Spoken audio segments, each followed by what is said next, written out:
नमस्कार, मी सिद्धी बाळा सगळे इयत्ता चौथी या वर्गात शिकत आहे. माझ्या शाळेचे नाव जिल्हा परिषद प्राथमिक शाळा भांबुर्डी, गाव भांबुर्डी, तालुका माळशिरस, जिल्हा सोलापूर.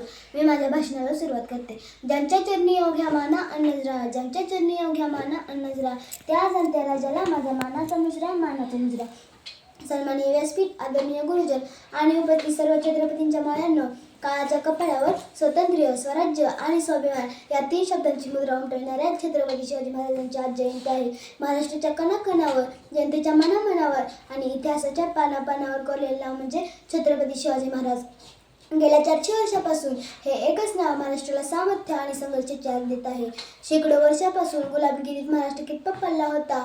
स्त्रियांची अब्रू लुटली जात होती, त्यांचा कुंकवाचा धनी मारला जात होता. शेतकरी, कष्टकरी यांचा कोणी वाली उरला नव्हता.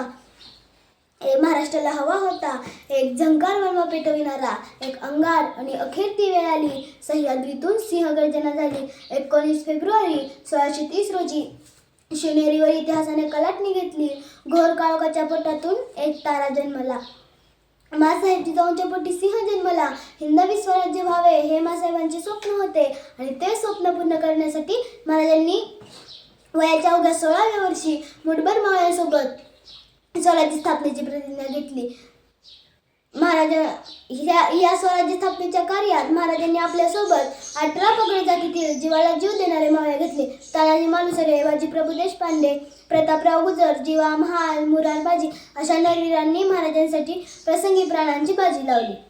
मुघल, आदिलशाही, निजामशाही, इंग्रज अशा बलाढ्य शत्रूंशी लढताना महाराजांनी गनिमी काव्याचा आणि अजळ पराक्रमाचा, प्रसंगी चातुर्याचा वापर केला. स्वराज्यावर चालून आलेला अफजल खानाचा वध असो किंवा शनिवारवाड्यातील शाहिस्तेखानाचा हल्ला असो, महाराजांचा पराक्रम अजोड आहे.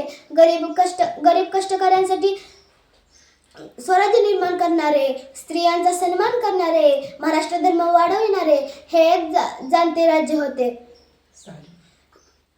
6 जून 1674 रोजी महाराजांचा राज्याभिषेक रायगडावर स्वराज्याची राजधानी महाराजांचा राज्याभिषेक रायगडावर झाला. राज्याभिषेक झाल्यानंतर अवघ्या 6 वर्षांनी महाराज अनंतात विलीन झाले. अवघ्या 50 वर्षांच्या आयुष्यात एवढे कर्तृत्व आणि अजोड पराक्रम गाजविले.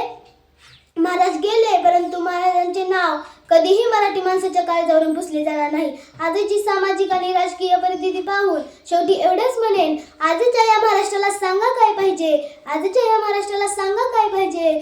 पुन्हा एकदा जिजाऊ आणि शिवराय पाहिजे, पुन्हा एकदा जिजाऊ आणि शिवराय पाहिजे. धन्यवाद.